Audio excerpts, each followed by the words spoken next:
18 horas. Notícias de Manaus, Amazonas, Brasil e do mundo. Agora na Mix. 6 horas em ponto em Manaus. Boa noite pra você em 100,7. Boa noite pra você na sintonia certa. Você que está aí no melhor Mix do Brasil. Segunda-feira em Segundou. Estamos começando mais uma semana com mais uma edição do programa 18 horas. Segunda-feira, 9 de agosto de 2021. Karime Leão, boa noite. Tudo bem? Tudo certinho? Tudo certinho, tudo ótimo. Bora, muito então. boa noite. É isso aí. Estamos juntos a partir de agora até às 7 da noite. Muitíssimo obrigada pela sua companhia. Você sintonizado aqui em 100,7. 6 e 1. 18 horas. Karime Leão, o Brasil fechou as Olimpíadas de Tóquio, hein? Neste domingo, dia 8, né? Terminaram aí as Olimpíadas. E o Brasil ficou com a melhor posição da história no quadro de medalhas. O Brasil se deu, pode-se dizer até que o Brasil se deu bem, Karime. Conquistou aí um total de 21 medalhas. Exato, Carlão. Olha aí, foram 7 ouro, né? 6 pratas, 8 bronzes. E com o resultado, o país ficou no 12º posto dos Jogos Olímpicos do Japão. Subiu uma colocação em relação às últimas Olimpíadas de 2016 aqui do Rio de Janeiro. Karime, o mundo mudando, né? O mundo também está em alerta, mudando de assunto, estamos todos muito preocupados, Sim, não é, Carlão? Karime, a ONU, inclusive, divulgou hoje um relatório histórico aí onde ela está alertando que as contínuas emissões de gases do efeito estufa já causaram consequências severas para o planeta e causarão, veja bem, Karime Leão e ouvintes em 100,7, problemas ainda piores caso não sejam reduzidas imediatamente as emissões. Relatório conclui que não é mais possível impedir que o aquecimento global se intensifique nos próximos 30 anos. Nem se parar tudo agora, nos próximos 30 anos, não tem mais como fazer esse cenário reverter ou melhorar. O texto mostra como os humanos aqueceram a atmosfera, o oceano e o solo de forma inequívoca e prevê aumento de temperaturas na América do Sul em taxas maiores que a média global. Mais chuvas no sul e sudeste do Brasil, mais seca no nordeste e aumento de seca agrícola e ecológica. Aqui no Amazonas também, aqui na Amazônia, inclusive, também temos mudanças drásticas, né? A previsão é de mudanças drásticas. O documento diz que haverá aumento no número de dias secos e na frequência das secas no norte da Amazônia brasileira e o número de dias com temperaturas máximas superiores a 35 graus aqui na Amazônia. Bom, líderes globais e cientistas afirmam que os dados do relatório devem ser interpretados como uma sentença de morte para o carvão mineral e os combustíveis fósseis. Ou seja, tudo agora indica o alerta e tudo indica para que os cientistas agora e todos corram atrás para alternativas de combustíveis. 6 horas e 3 minutos. Você está ouvindo 18 horas. Bom, vamos aos destaques de hoje do 18 horas. Voltaram a correr no Superior Tribunal de Justiça os prazos para o julgamento de denúncia do Ministério Público Federal contra o governador Wilson Lima no caso da compra superfaturada de ventiladores pulmonares. E o governo do Amazonas autorizou a volta às aulas 100% presencial nas unidades públicas e privadas de ensino, a partir do dia 23 de agosto aqui em Manaus. E na edição de hoje vamos saber como os profissionais de educação analisam esta volta às aulas. É nosso destaque também hoje. O Superior Tribunal de Justiça ainda não definiu o julgamento de denúncia contra o governador Wilson Lima no caso da compra dos ventiladores superfaturados. Mas o processo permanece entre as pautas neste segundo semestre. Agora 6 horas e 4 minutos. Essas e outras notícias, os principais destaques do dia, você confere em mais uma edição do programa 18 horas. Vamos juntos até às 7 da noite aqui no melhor Mix do Brasil. 18 horas. A situação do ex-secretário de inteligência do governo Wilson Lima, Samir Freire, se complica a cada dia. preso desde o dia 9 de julho numa operação da Polícia Federal, acusado de usar a estrutura da Secretaria para roubar ouro de garimpeiros. Samir Freire teve a prisão prorrogada por mais 30 dias. Além de Samir, a Justiça também prorrogou as prisões de Adriano José Friso Jardey, Belo Vieira e André Silva da Costa. Pois é, Carlão, todos eles faziam parte da cúpula da segurança pública e eles usavam os equipamentos exclusivos da Secretaria de Inteligência para cometer os crimes. Eles monitoravam os garimpeiros para depois montar blitz falsas e roubar o ouro extraído de garimpos aqui da região. Pelo menos 60 quilos de ouro foram desviados. A prisão dos envolvidos foi prorrogada pelo Tribunal de Justiça do Amazonas a pedido do Ministério Público do Estado. Exatamente. O Grupo de Atuação Especial e Combate ao Crime Organizado quer mais tempo para analisar elementos colhidos durante a Operação Garimpo Urbano e ainda em outras diligências na investigação durante o período de prisão temporária dos envolvidos. O que o Ministério Público descobriu foi uma verdadeira organização criminosa atuando dentro da estrutura da Secretaria de Segurança Pública aqui do Amazonas, com acesso a informações privilegiadas. Os promotores querem saber se essa organização cometeu outros crimes, além do roubo do ouro. Há denúncias feitas por deputados de que a Secretaria de Inteligência grampeava ilegalmente políticos que faziam oposição ao governador Wilson Lima. Academia, há também denúncias de que a Secretaria de Inteligência abastecia uma milícia formada por policiais militares e civis que agia extorquindo traficantes. Detalhe, confiscando grandes carregamentos de drogas para depois revender ao grupo rival. Tudo isso teria o apoio da cúpula da Secretaria de Segurança. Bom, e esse é o que é mais um escândalo de grandes proporções do governo de Wilson Lima. Lembrando que o próprio Wilson Lima responde processo no Superior Tribunal de Justiça por compra fraudada e superfaturada de ventiladores pulmonares numa loja de vinhos. E temos ainda graves denúncias de superfaturamento em compras e contratos na Secretaria de Educação. Definitivamente, o que não falta nesse governo é escândalo. Você está ouvindo 18 horas. E o Ministério Público do Amazonas dá novo prazo para o governo do estado regularizar o uso do sistema de segurança Guardião. Para o órgão, o uso de equipamentos de escuta pela Secretaria de Inteligência é irregular e ilegal. O prazo é de mais 60 dias e é para a mudança do programa de interceptação telefônica Guardião da Secretaria de Inteligência. A recomendação é transferência imediata do sistema para a Polícia Civil. A repórter Odineia Araújo explica sobre essa mudança pra gente. O novo prazo para a transferência de toda a estrutura de interceptação telefônica Guardião da sede da Secretaria de Inteligência para a Polícia Civil foi prorrogado por 60 dias. De acordo com a recomendação da Promotoria de Justiça especializada no controle externo da atividade policial e segurança pública, a Delegacia Geral da Polícia Civil deve transferir, ainda nesses 2 meses, todo o laboratório de tecnologia contra a lavagem de dinheiro, atualmente instalado também na SEAI. A medida publicada no Diário Oficial do Ministério Público da última sexta-feira também deu prazo para a Secretaria de Segurança do Amazonas nomear uma equipe de transição, de acordo com a promotora de Justiça, Marcélia Arruda, titular da Promotoria Especializada no Controle da Atividade Policial e Segurança Pública.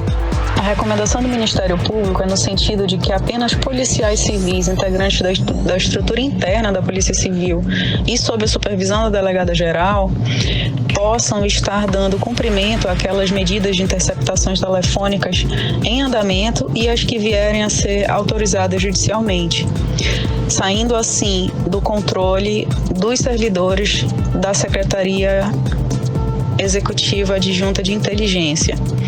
Para isso, a Secretaria de Segurança Pública deverá providenciar uma equipe de transição em até 5 dias. Essa equipe de transição deve repassar informações de toda a operação da transferência do Sistema Guardião e do Laboratório de Tecnologia a uma equipe de policiais civis indicados pela Delegacia Geral.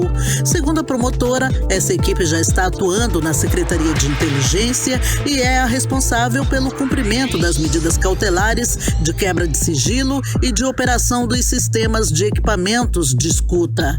A equipe vai permanecer na SEAI até que seja feita a transferência física dos equipamentos e ferramentas para a Polícia Civil, conforme a promotora de Justiça. A recomendação também concedeu o prazo de 30 dias para que a Delegacia Geral da Polícia Civil providencie todas as obras estruturais necessárias para o recebimento desses equipamentos e também recomendou à Secretaria de Segurança Pública que dê continuidade ao contrato firmado junto à empresa Dígitro, de forma que não haja descontinuidade na prestação de serviço. Segundo o documento, a Secretaria de Segurança Pública do Amazonas não terá mais prazo nenhum e, caso não acolha a recomendação, será responsabilizada por intermédio de ações penais e de improbidade. Por meio de nota, a Secretaria de Segurança Pública do Amazonas informou que seguirá a recomendação do Ministério Público.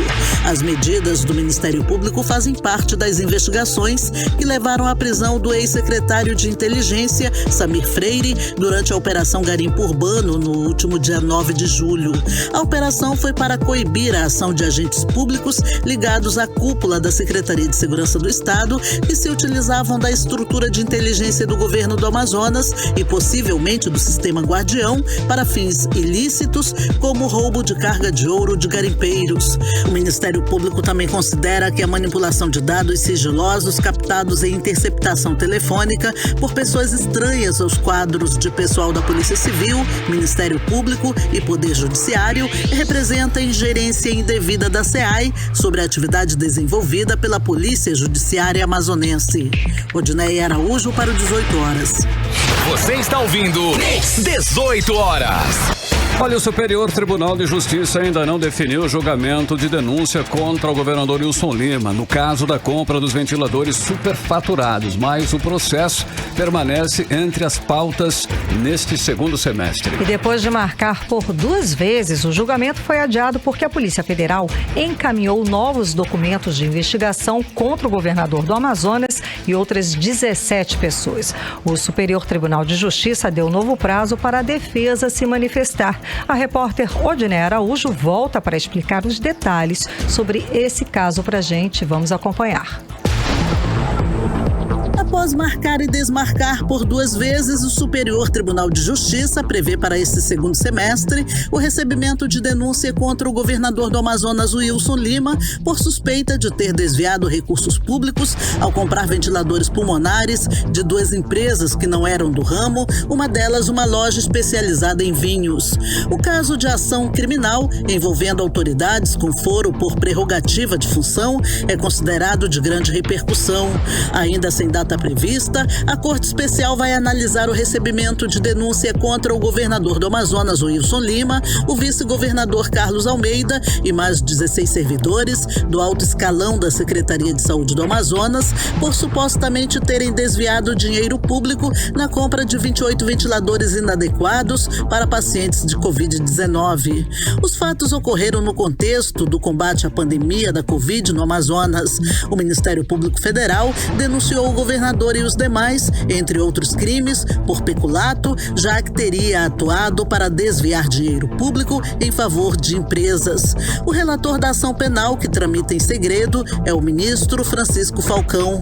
O julgamento previsto primeiramente para 2 de junho foi transferido para 30 de junho, mas acabou retirado de pauta diante da apresentação de novos elementos de prova enviadas pela Polícia Federal.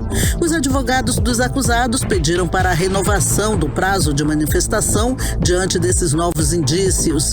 De acordo com o Superior Tribunal de Justiça, os prazos processuais ficaram suspensos em julho devido ao recesso da Corte. Segundo o Ministério Público Federal, uma organização criminosa foi montada no governo do Amazonas com o objetivo de desviar recursos destinados para o combate à pandemia. Somente na compra dos 28 respiradores, o órgão de fiscalização apontou um superfaturamento de pelo menos R$496 mil.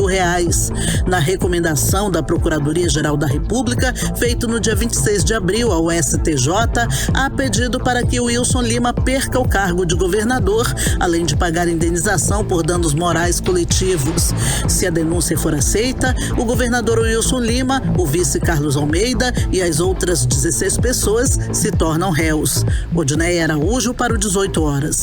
Você está ouvindo 18 horas. E hoje de manhã, o Amazonas recebeu mais uma remessa de vacinas contra a Covid-19 enviadas pelo Ministério da Saúde. São mais 21.200 doses do imunizante Coronavac, fabricado pelo Instituto Butantan. Karime, com isso, o Amazonas já recebeu mais de 3.700.000 doses de vacinas contra a Covid-19. E até a tarde de hoje foram aplicadas 2.706.000 doses, sendo que 1.980.000 pessoas receberam a primeira dose da vacina e 691.000 completaram o ciclo vacinal com as 2 doses. E 37.000 pessoas tomaram uma dose única da Janssen. E atualmente aqui em Manaus, a Prefeitura está vacinando as pessoas a partir dos 18 anos de idade. Todo mundo para a primeira dose da vacina e também para completar o ciclo vacinal com a segunda dose. Estão todos os grupos estão sendo vacinados aqui em Manaus a partir dos 18 anos de idade. E mesmo com toda a facilidade, mais de 34.000 pessoas aqui em Manaus estão em atraso para receber a segunda dose, como explica a repórter Ananda Chama.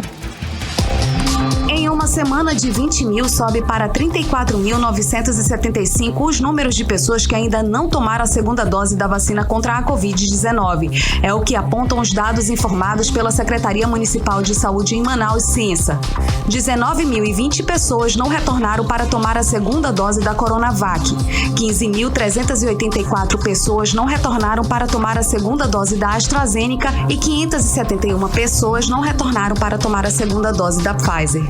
Para o epidemiologista e pesquisador da Fundação Oswaldo Cruz Amazônia, Gésen Orellana, a quantidade de pessoas que estão deixando de tomar a segunda dose tende a aumentar com o tempo e explica o porquê. Porque como nós estávamos vacinando, praticamente quase todas as pessoas, elegíveis para vacinação no Amazonas, em Manaus e nos demais municípios apenas com a primeira dose, e o intervalo da segunda dose para a maior parte das pessoas vacinadas, que tomaram a vacina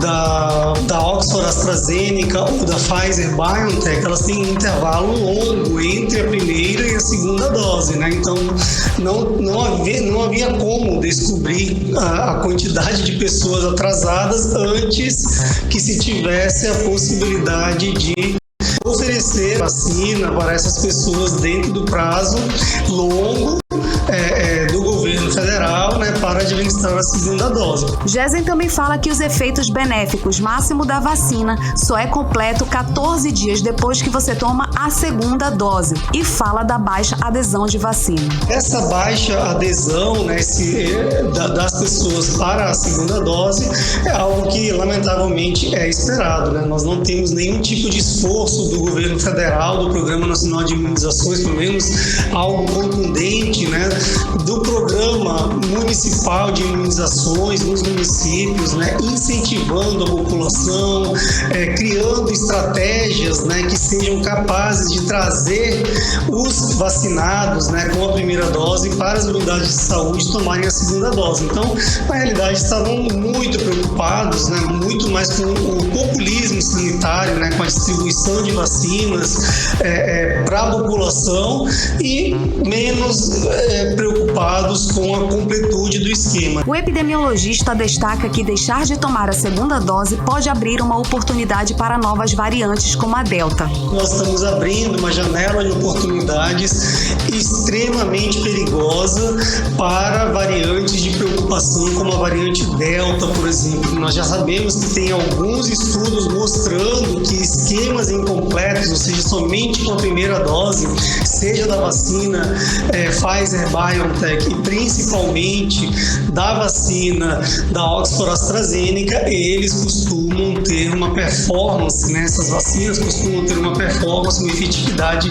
muito menor do que o esquema completo e principalmente 14 dias depois da segunda dose com o esquema completo. A Secretaria Municipal de Saúde orienta que a população maior de 18 anos que ainda não recebeu a primeira dose da vacina faça o cadastro prévio no site Imuniza Manaus e lá você poderá acompanhar a data e os locais de vacinação, tanto da primeira quanto da segunda dose.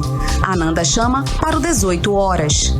Você está ouvindo 18 horas. Vamos agora direto para Brasília conversar com o correspondente do programa 18 horas, o jornalista Carlos Eduardo Matos. Carlos Eduardo, boa noite. Esta terça-feira promete ferver aí em Brasília, né? Por quê? Amanhã é o dia marcado para a votação da PEC do voto impresso lá no Congresso. E um comboio de veículos blindados, inclusive aí tanques de guerra e lança-mísseis, vai percorrer a esplanada dos ministérios. Gente, vai ser o dia, o acontecimento amanhã. Boa noite, Carlos Eduardo. Explica pra gente. Boa noite, Karime. Boa noite, Carlão. Boa noite a todos. Como você disse, vai ser um dia movimentadíssimo amanhã, cheio de símbolos e significados, porque está na pauta do plenário a discussão da proposta de emenda à Constituição que altera o processo eleitoral para o voto impresso e auditável. Lembrando que na semana passada a proposta foi rejeitada 2 vezes na comissão especial criada para discutir esse tema. Mas após essa derrota, o presidente da Câmara, Arthur Lira, anunciou o encaminhamento da PEC para o plenário, para que os 513 deputados federais possam votar contra essa mudança no sistema eleitoral. Para que uma PEC seja aprovada, são necessários 308 votos, sim, em 2 turnos de votação, ou seja, aprovação da maioria absoluta 2 vezes. Os partidos que apoiam o voto impresso, como os republicanos do capitão Alberto Neto e Silas Câmara, o PSL do deputado delegado Pablo, o Patriotas, entre outros partidos, começaram já uma campanha voto a voto, tentando convencer os parlamentares a votarem sim ao voto impresso. E a pressão é muito grande, afinal de contas, a votação está prevista para amanhã. Um desses articuladores é o deputado capitão Alberto Neto, que está trabalhando em conjunto com as lideranças do governo. Vamos ouvir o que ele disse para o programa 18 horas. E muitos deputados têm mudado sua posição. A liderança do governo, os vice-líderes estão conversando com as bancadas, nós estamos pedindo corpo a corpo, falando com cada deputado, mostrando a importância, mostrando que é um desejo da população saber que o seu voto não vai ser hackeado. Isso é bom para o próprio deputado, para o próprio senador, que vai ter a certeza do resultado das reeleições. Saber que se precisar auditar, precisar contar, ele vai ter essa possibilidade. Então, apesar do presidente dizer que não passa, nós estamos trabalhando muito para que o voto impresso auditável vire uma realidade, que tenha os votos necessários para a aprovação da PEC. A gente acompanhou aí a fala do deputado federal, Alberto Neto, trabalhando fortemente em prol do voto impresso. E ele mencionou a entrevista que o presidente Jair Bolsonaro deu hoje, admitindo pela primeira vez a derrota da aprovação dessa PEC, não é, Carlos Eduardo? Exatamente, mas a gente vai falar já sobre isso, porque a maioria dos partidos, principalmente os do centro, não apoia a PEC do voto impresso. Por enquanto, o placar é maioria pelo voto não, como eu disse, por enquanto. O PL, o partido do vice-presidente da Câmara, o deputado Marcelo Ramos, é um dos partidos que não vai apoiar o voto impresso. O próprio deputado, como oposição declarada ao presidente Jair Bolsonaro, já se manifestou contrário e disse que é possível que essa PEC não vai seguir para o Senado Federal. Vamos ouvir o que Marcelo Ramos falou para a gente. A decisão de colocar em xeque um sistema de votação que desde 1996 e depois de 13 eleições fora suplementares nunca apresentou um indício sequer sério de fraude, é um equívoco do ponto de vista da estabilidade das nossas instituições democráticas e é um equívoco do ponto de vista das prioridades do país. O Brasil de hoje é um país de 555 mil mortos, de 15 milhões de desempregados, de 19 milhões de pessoas com fome, e o que a gente precisa discutir com prioridade no parlamento são matérias que garantam vacina, emprego e comida. Diante disso, eu tenho a mais absoluta convicção de que a Câmara dos Deputados irá derrubar essa proposta, reafirmando o seu compromisso com a democracia e a sua confiança no nosso sistema eleitoral. Tá aí o posicionamento do vice-presidente da Câmara dos Deputados, o deputado federal Marcelo Ramos, contrário, ao voto impresso. Carlos Eduardo. É importante ressaltar, Karime, que os posicionamentos políticos mudam, assim como os votos. Tudo depende do acordo que está sendo costurado dentro da Câmara. Mas o voto impresso é o tema que está sendo super polarizado nas ruas e nas redes sociais. E o garoto propaganda dessa campanha, o presidente Jair Bolsonaro, vem fazendo declarações no sentido de tirar a legitimidade das eleições e atacar o Poder Judiciário. Ele, o presidente Jair Bolsonaro, sabe que a pauta não vai passar. Agora eu vou entrar naquilo que você comentou agora há pouco. Vamos ouvir o que ele disse a uma rádio, a uma entrevista que ele deu agora pela manhã, assumindo que provavelmente essa PEC não passa. Vamos ouvir. Vai, mas se não tiver uma negociação antes, um acordo, vai ser derrotada a proposta. Porque o ministro Barroso apavorou alguns parlamentares. E tem parlamentar que deve alguma coisa na justiça, deve no Supremo, né? Então o Barroso apavorou. Ele foi para dentro do parlamento fazer reuniões com lideranças, praticamente exigindo que o Congresso não aprovasse o voto impresso. Deixo bem claro que 3 outros momentos na história nós aprovamos o voto impresso aqui em Brasília. E a última questão foi em 2017, comigo. E foi quase unanimidade. Aprovamos. Depois o Supremo, sempre o Supremo, disse que era inconstitucional. Quer dizer, realmente não tem cabimento isso que o Supremo fez.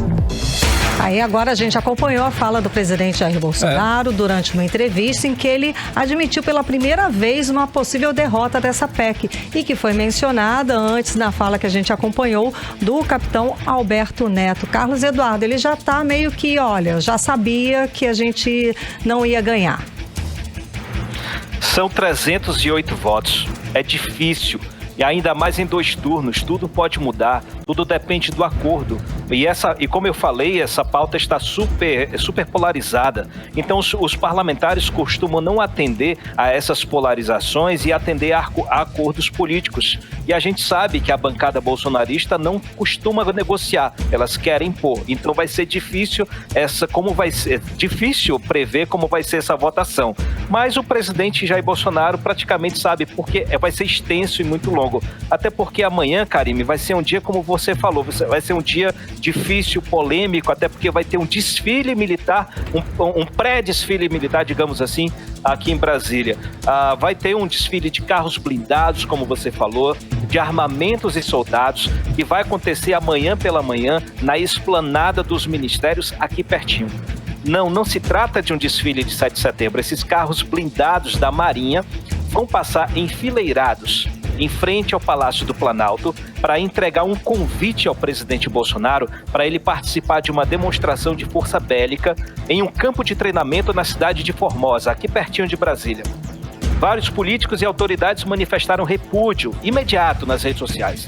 Eles consideram que essa manifestação de apoio da Marinha ao presidente Bolsonaro via ministro da Defesa, o Braga Neto, é uma ameaça ao Poder Judiciário e uma intimidação ao Congresso Nacional, que nesse momento discute a PEC do voto impresso.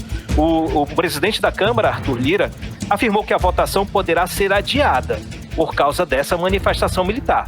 Ele considerou uma trágica coincidência esse desfile ocorrer no mesmo dia em que a Câmara coloca em votação a PEC do voto impresso.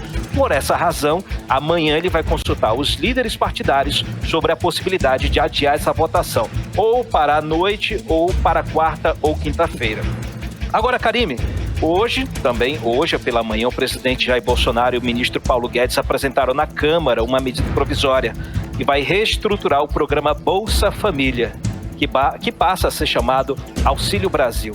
A base de cálculo do programa vai mudar. O objetivo é aumentar o valor do benefício para R$300 ou R$400, conforme o Congresso Nacional decidir. Essa medida, para tentar aumentar a popularidade do presidente Jair Bolsonaro, vai custar 23 bilhões aos cofres públicos, mas o governo garante que não vai furar o teto de gastos. Agora, antes de passar para vocês uma última notícia, o Tribunal Superior Eleitoral enviou agora à tarde ao Supremo Tribunal Federal uma notícia-crime contra o presidente Jair Bolsonaro, solicitando que ele seja investigado por suposta divulgação de dados sigilosos. Na semana passada, Bolsonaro divulgou nas redes sociais a íntegra de um inquérito da Polícia Federal que apura suposto ataque ao sistema interno do TSE nas eleições de 2018 e que, conforme o próprio tribunal, não representou riscos às eleições. O deputado federal Felipe Barros, do PSL, que foi o relator da PEC do voto impresso na comissão especial, que foi derrotada, também foi incluído nessa notícia-crime. Volto com vocês, Karime e Carlão. Boa noite. Boa noite, muitíssimo obrigado pelas informações ao vivo de Brasília, o jornalista Carlos Eduardo Matos. Carlos Eduardo, boa noite, bom trabalho. Até mais, amanhã a gente volta para contar como foi essa história. Pois é, vamos aguardar. Tchau, tchau. Boa noite, agora são 6h30 e você está no melhor Mix do Brasil. Você está ouvindo 18 horas. E ainda hoje aqui no 18 horas, o governo do Amazonas autorizou volta às aulas 100% presencial nas unidades públicas e privadas de ensino, a partir do dia 23 de agosto. Vamos saber como os profissionais de educação analisam essa volta às aulas. Em instantes, logo depois da playlist. 18 horas. Agora nós vamos saber a previsão do tempo, em tempo e temperatura para esta noite com ela, Karime Leão. Previsão do tempo. Segundo informações do Clima Tempo, a previsão é de pancadas de chuva durante a noite e a madrugada. A mínima prevista é de 24 graus, a máxima pode chegar a 33 graus. As chances de chuva são de 90% e a umidade relativa do ar fica entre 34% e 73%. 6h36. Você está ouvindo 18 horas. Olha, o nível das águas do Rio Negro baixou mais 7 centímetros de ontem para hoje, a maior vazante num único dia desde que o rio atingiu a marca histórica de 30 metros e 2 centímetros. O dia foi 16 de junho e agora a cota é de 28 metros e 43 centímetros. Mix. Deputado Dermilson Chagas protocolou o pedido para que a Assembleia Legislativa convide o ex-secretário de Educação, Luiz Fabian. Também a atual secretária Maria Josefa Chaves para que prestem esclarecimentos sobre o que de fato se trata o programa Educa Mais Amazonas. Pois é, Carlão, isso porque, segundo o Dermilson Chagas, o programa, que vai custar para os cofres públicos 400 milhões de reais, é uma farsa, porque foi lançado como inédito pelo governador Wilson Lima, mas que de fato não tem nada de novo. Karime, para o Sindicato dos Professores e Pedagogos de Manaus, os projetos do programa Educa Mais Amazonas já existiram aqui no estado do Amazonas e que esse é apenas mais um mecanismo de enganação encontrado pelo atual governador. Nós vamos acompanhar os detalhes sobre esse caso, sobre esse assunto, na reportagem de Júlia Gomes. O deputado Dermilson Chagas solicitou à mesa diretora da Assembleia Legislativa do Amazonas que convoque o ex-secretário de Educação, Luiz Fabian, que deixou a pasta no último dia 3, e a atual titular Maria Josefa Chaves, para dar explicações sobre os 13 projetos que compõem o programa Educa Mais Amazonas. O parlamentar disse que fez o convite depois de constatar que o programa, apresentado pelo governador Wilson Lima como inédito, é na verdade uma compilação de projetos já desenvolvidos em gestões estaduais passadas, além de ações do governo federal já executadas no Amazonas, que apenas receberam nomes novos. Lançado no dia 23 de julho, o Educa Mais Amazonas vai gastar aos cofres públicos R$400 milhões. Dermilson Chagas alerta que o custo para a sociedade é muito alto e que o valor não se justifica, até porque já há verbas previamente destinadas para essas ações no orçamento do Estado, visto que elas não são ações novas.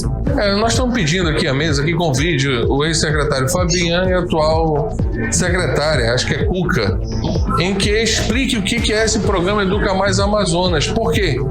Porque estão falando no 14º, 15º. Para mim isso é dinheiro do Fundeb, é direito do professor. Ele está fazendo esmola com o dinheiro dos outros? Os outros programas já existem, só mudou o nome. Ele vai gastar 400 milhões com o que já existe? Ou seja, todo mundo quer o esclarecimento. Um dos projetos apontados pelo deputado como farsa é o Educação Premiada, que, segundo o governo do Amazonas, consiste de 2 projetos para melhorar o ensino básico por meio do reconhecimento dos trabalhadores da educação que alcançarem metas estabelecidas. Os servidores receberão o 14º e o 15º salários e prêmios. Segundo o parlamentar, essas ideias já constam do Plano Estadual de Educação, que segue as diretrizes do Plano Nacional. Somente com educação premiada serão gastos mais de R$12 milhões. O deputado também ouviu professores que confirmaram a existência da maioria dos 13 projetos do Educa Mais Amazonas. Eu não vi um professor elogiando esse programa e nenhuma novidade.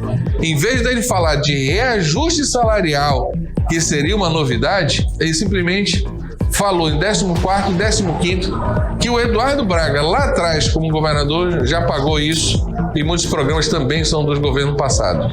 O professor Lambert Melo, que é coordenador de comunicação do Sindicato dos Professores e Pedagogos de Manaus, afirmou que, de fato, todos os projetos que fazem parte do programa Educa Mais Amazonas já existem ou já existiram na SEDUC e que esse é apenas mais um mecanismo de enganação encontrado pelo atual governo. Tudo que está nesse projeto, desse programa Educa Mais, ele realmente é apenas repetições de coisas que já existem ou que já existiram na SEDUC e que, o mais grave, né, já existem verbas destinadas para a realização dessas ações desde há muito tempo, que vêm sendo renovadas a cada vez que são aprovados aí os orçamentos estaduais.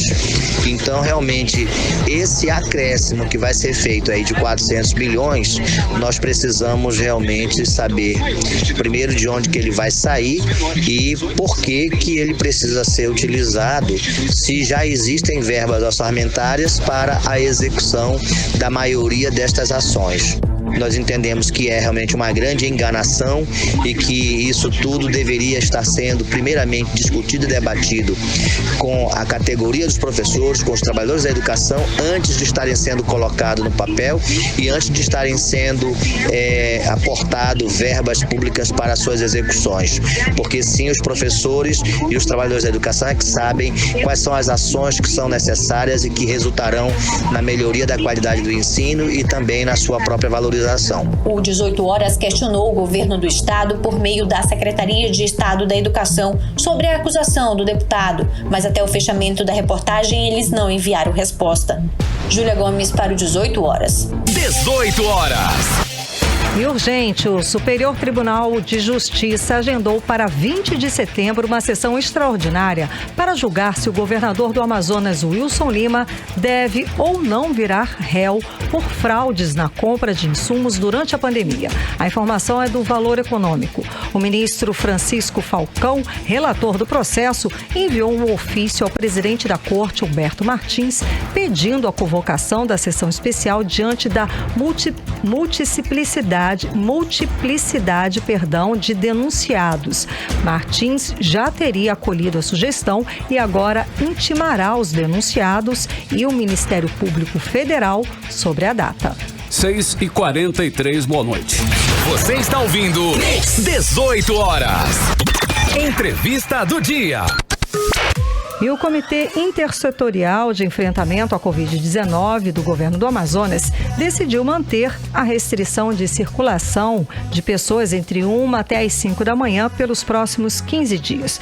O novo decreto foi anunciado no sábado e nele o Governo do Amazonas autorizou a volta às aulas presenciais 100% presenciais nas unidades públicas e privadas de ensino a partir do dia 23 de agosto aqui em Manaus e no interior do estado a partir do dia 8 de setembro. Para falar mais sobre o assunto, vamos conversar com a presidente do Sindicato dos Trabalhadores em Educação, Ana Cristina Rodrigues. Muito boa noite, presidente, ao programa 18 horas. Muito obrigada por aguardar um espaço na sua agenda para conversar com a gente, presidente. Seja bem-vindo ao programa 18 horas. Tudo bem? Alô, a senhora Oi, alô? A senhora nos... Tudo bem? Oi, sim, alô? Agora sim. Presidente Ana Cristina Rodrigues, boa noite. Então, como é que o sindicato analisa essa volta das aulas 100% presenciais? Os professores já foram todos vacinados? Nós recebemos essa notícia com muita preocupação, pois nós, trabalhadores em educação, especificamente trabalhadores de sala de aula, nós estamos tomando a nossa segunda dose agora no mês de agosto. Portanto, nosso ciclo vacinal só vai estar completo no final do mês e em meados de setembro. E isso nos causa preocupação porque a vida dos trabalhadores ainda está sendo colocada em situação de vulnerabilidade. E acrescido a isso, nós sabemos que serão mais 100 mil, 200 mil alunos que irão estar aí transitando pela cidade, utilizando os ônibus lotados e estarão em sala de aula com a estrutura física que as nossas salas de aula têm. E todos somos conhecedores que as salas de aula hoje não comportam o número de alunos que possui a rede, mesmo estando com o número reduzido. E indo para a totalidade, há um aumento da nossa preocupação, pois o primeiro ponto do protocolo de retorno será descumprido, porque é impossível manter o espaço social de convívio em salas de aula como as nossas, com salas de 40, 45 e até 50 alunos. Olha, diante dessa situação aí, o sindicato, ele deve fazer alguma coisa? Ele pretende fazer alguma coisa? O que ele tem que fazer? Nós hoje estamos sobre a égide de três processos na Justiça, como réus por parte do governo do Estado contra o sindicato e contra os trabalhadores, portanto. São 3 processos com multas de 1 milhão e 1,5 milhão e estamos impedidos legalmente neste momento de tomar qualquer atitude, mas já estamos recorrendo para que possamos estar resguardando a vida dos trabalhadores e estamos alertando os pais, pois é do conhecimento de todos que há um achatamento na contaminação do Covid e hoje os nossos adolescentes também estão contraindo. E esse retorno precoce de forma híbrida que houve há pouco mais de um mês, já tem um número expressivo de trabalhadores que contraíram Covid e de alunos também. Embora tenha diminuído o número de mortes em relação ao Covid, mas não diminuiu o número de pessoas que contraem. E embora nós tenhamos avançando na questão da vacina, infelizmente também avança o número de pessoas com Covid, com casos graves. E o pior de tudo isso é que ninguém contabiliza as pessoas que passam pelo Covid e mais tarde vêm a óbito por causa das sequelas. As complicações. Justamente sobre a vacinação é a minha próxima pergunta, presidente. Existem ainda professores, um número grande até de professores que não querem se vacinar. O sindicato vai tomar alguma atitude a respeito desse posicionamento? Nós estamos visitando diariamente as escolas, tentando chamar a atenção dos nossos colegas para a importância da vacina, mas infelizmente alguns dos nossos colegas, por uma questão ideológica e seguindo aí algumas pessoas, até que eu não vou citar aqui nome de pessoas, mas seguindo aí algumas referências políticas de alguns, não estão se vacinando puramente por questões ideológicas. E é preciso que nós estejamos fazendo com que o nosso colega entenda a importância dele estar se imunizando, não só para ele, mas também para a coletividade, porque a vacinação é uma questão de saúde pública. No momento em que eu me vacino, eu não estou só preservando a minha vida, eu estou preservando a vida de todos que convivem comigo e da sociedade de um modo em geral. Ok, a situação é mais complicada aqui na capital ou no interior? E as escolas, elas estão realmente preparadas para receber os estudantes em aula presencial? A situação é mais complicada no interior, porque é do conhecimento de todos que não temos UTIs e nem hospitais preparados para um momento para atender os colegas a partir do momento em que se agrava a contaminação no interior. E as nossas escolas, de um modo em geral, elas não estão preparadas. Infelizmente, nós temos escolas, na grande maioria, que construídas durante o regime militar. E são escolas em sistema de parecem miniaturas de quartéis. Não tem ventilação, não estão preparadas para o nosso clima e, em função disso, elas oferecem perigo, pois são muito fechadas e é ponto de aglomeração. Portanto, não temos nenhum tipo de segurança na estrutura física das escolas para que os nossos meninos e meninas estejam com suas vidas resguardadas. Muitíssimo obrigada pela sua participação, conversando hoje com a gente aqui no programa 18 horas, presidente. Eu que agradeço, Karime Leão, Carlos Júnior, é sempre um prazer estar com vocês e sempre salientando aqui, sempre o apoio que a Rádio Mix dá para os trabalhadores e para a população manauara. Conte sempre com a gente, presidente. Muitíssimo obrigada. Bom trabalho. Obrigada, boa noite. Boa noite. Boa noite. Conversamos com a presidente do Sindicato dos Trabalhadores em Educação, Ana Cristina Rodrigues. 6 horas e 50 minutos. Você está ouvindo 18 horas. Bom, em instantes aqui no 18 horas, hein? O morador de Manaus vai ter que ficar de olho no consumo de água. Isso porque a tarifa vai ficar mais cara. E o aumento é de quase 25%. É o nosso assunto daqui a pouquinho no 18 horas. 18 horas.